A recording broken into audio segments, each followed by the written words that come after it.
तो आज हम आपको ड्रोन्स के बारे में बताना चाहते हैं, क्योंकि हाल के दिनों में जो मौजूदा वॉरफेयर है, युद्ध की जो रणनीति है, उसमें सबसे बड़ा बदलाव अगर आप मानेंगे तो वो है ड्रोन्स का। ये नई एंट्री है और मौजूदा समय में मुख्य रूप से 5 प्रकार के ड्रोन्स का इस्तेमाल होता है, जिनमें पहली श्रेणी के ड्रोन्स को कमर्शियल और सर्विस ड्रोन्स कहते हैं। ये वो ड्रोन्स होते हैं जिनका इस्तेमाल शादियों में वीडियो बनाने के लिए किया जाता है, किसी सामान की डिलीवरी या खेतों में कीटनाशक और बीजों के छिड़काव के लिए किया जाता है।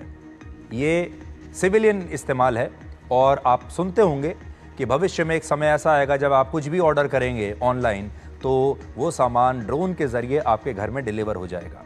और हमारे देश में इस तरह के ड्रोन्स ऑलरेडी पहले से ही इस्तेमाल हो रहे हैं। आपको याद होगा, प्रधानमंत्री मोदी ने एक योजना चलाई थी जहां कीटनाशक के छिड़काव के लिए उन्होंने ड्रोन दीदी का एक नया कॉन्सेप्ट दिया था। जो गांव की जो महिलाएं हैं उन्हें ट्रेनिंग दी गई थी ताकि वो ड्रोन्स को संचालित करने का काम कर सकें, और इसीलिए उनका नाम रखा गया था ड्रोन दीदी।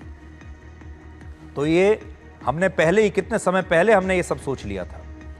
दूसरी श्रेणी में सर्वेलांस ड्रोन्स आते हैं, जिनसे दुश्मन की निगरानी या दुश्मन की जासूसी की जाती है। और इन ड्रोन्स पर हथियार नहीं होते, बल्कि इनमें एक बहुत ही हाई रेजोल्यूशन कैमरे लगे होते हैं। तो ये सिर्फ जासूसी के लिए काम आते हैं। आपने ड्रोन उड़ा दिया ऊपर, उसमें बहुत ही हाई रेजोल्यूशन के कैमरे लगे हुए हैं और वो ड्रोन दुश्मन की तमाम गतिविधियों को आपके लिए रिकॉर्ड करके लाएगा।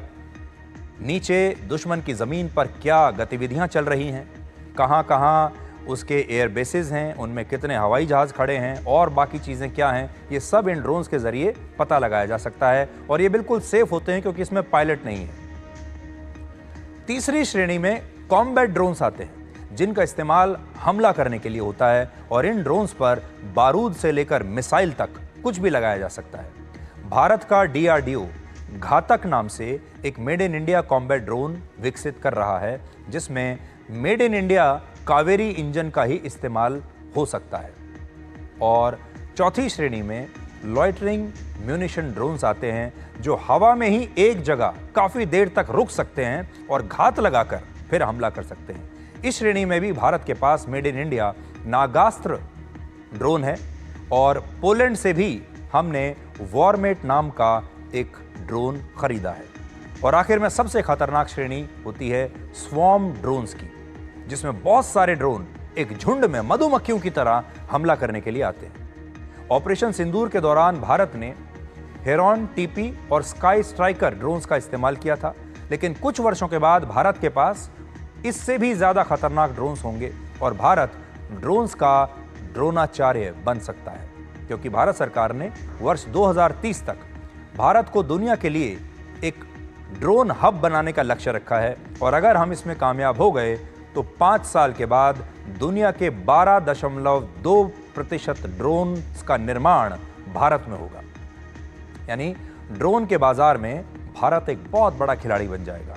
और भारत सरकार इस बात को भी समझती है कि देश के अंदर भी ड्रोन्स का इस्तेमाल खतरनाक हो सकता है, और इसीलिए हमने फरवरी 2022 में ड्रोन्स के आयात पर पूरी तरह से पाबंदी लगा दी थी। और अब रिसर्च एंड डेवलपमेंट और सुरक्षा के लिए ही ड्रोन्स को आयात किया जा सकता है।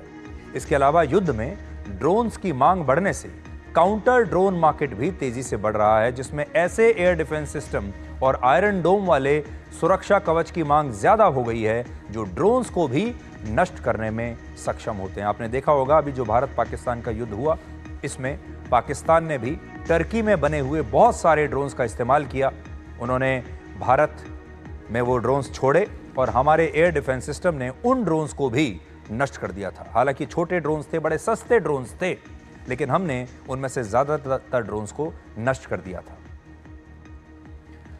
तो ये तो हुई ड्रोन्स की कहानी, और आने वाले समय में आपको इसी प्रकार के ड्रोन हमलों की जानकारियां और खबरें और ज़्यादा देखने को मिलेंगी।